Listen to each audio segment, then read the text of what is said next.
নমস্কার, নববার্তা বাংলা নিউজে সবাইকে স্বাগত জানাই। সরাসরি আজকের বিগ ব্রেকিং নিউজ ঝটপট দেখে নেব। ডিএ নিয়ে চরম সংঘাত, সুপ্রিম কোর্টের নির্দেশ অমান্য, রাজ্যের মুখ্য সচিব ও অর্থসচিবকে বড় নোটিশ, চাপে রাজ্য সরকার।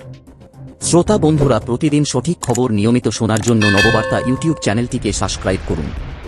ফিরে আসছি বিস্তারিত খবরে। বকেয়া মহার্ঘ ভাতা বা ডিএ নিয়ে রাজ্য ও সরকারি কর্মীদের লড়াই এবার এক নতুন মোড় নিল। সুপ্রিম কোর্টের স্পষ্ট নির্দেশ থাকা সত্ত্বেও বকেয়া মেটানোর কোনো তৎপরতা না দেখানোর অভিযোগে রাজ্যের দুই শীর্ষ আমলা, মুখ্যসচিব নন্দিনী চক্রবর্তী এবং অর্থসচিব প্রভাত কুমার মিশ্রকে আদালত অবমাননার নোটিশ পাঠালেন আন্দোলনকারী কর্মীরা। কেন এই চরম পদক্ষেপ? গত ৫ ফেব্রুয়ারি সুপ্রিম কোর্ট এক ঐতিহাসিক রায়ে রাজ্য সরকারকে নির্দেশ দিয়েছিল যে পঞ্চম পে কমিশনের আওতায় ২০০৮ থেকে ২০১৯ সাল পর্যন্ত জমে থাকা বকেয়া ডিএর ২৫% অবিলম্বে মিটিয়ে দিতে হবে।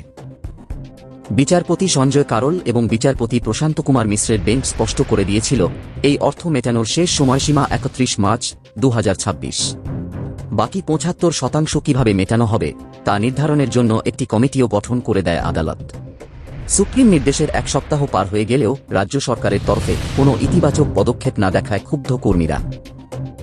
শুক্রবার কনফেডারেশন অব স্টেট গভর্নমেন্ট এমপ্লয়িজের আইনজীবী ফিরদৌস শামীম এবং সংগ্রামী যৌথ মঞ্চের আইনজীবী সুদীপ্ত দাশগুপ্ত রাজ্যের মুখ্যসচিব ও অর্থসচিবকে আইনি নোটিশ ধরিয়েছেন। চাপে নবান্ন, কি বলছেন আন্দোলনকারীরা? মামলাকারীদের দাবি, সর্বোচ্চ আদালতের নির্দেশ শিরোধার্য, সেখানে গড়িমসি করার কোনো জায়গা নেই। বকেয়া ২৫% মেটানোর কোনো প্রক্রিয়া শুরু না হওয়ায় এই নোটিশ পাঠানো হয়েছে। আইনি বিশেষজ্ঞদের মতে, সুপ্রিম কোর্টে পরাজয়ের পর এই কন্টেম্পট নোটিশ রাজ্যের ওপর প্রশাসনিক ও নৈতিক চাপ কয়েক গুণ বাড়িয়ে দিল। মুখ্যমন্ত্রীর অবস্থান ও ধোঁয়াশা। ডিএ ইস্যুতে শুরু থেকেই সতর্ক মুখ্যমন্ত্রী মমতা বন্দ্যোপাধ্যায়। বাজেট পেশের পর তিনি জানিয়েছিলেন, আদালতের রায়ের কপি খতিয়ে দেখা হবে এবং ৫ সদস্যের কমিটি যে পরামর্শ দেবে সরকার সেই অনুযায়ী কাজ করবে। তবে গত মঙ্গলবার এই নিয়ে ফের প্রশ্ন করা হলে তিনি বলেন, বিষয়টি বিচারাধীন, তাই আমি এই নিয়ে কোনো মন্তব্য করব না।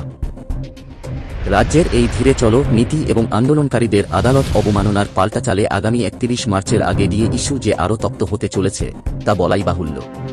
এই ছিল এখনকার সংবাদ প্রতিবেদন। সবাইকে সাথে থাকার জন্য ধন্যবাদ।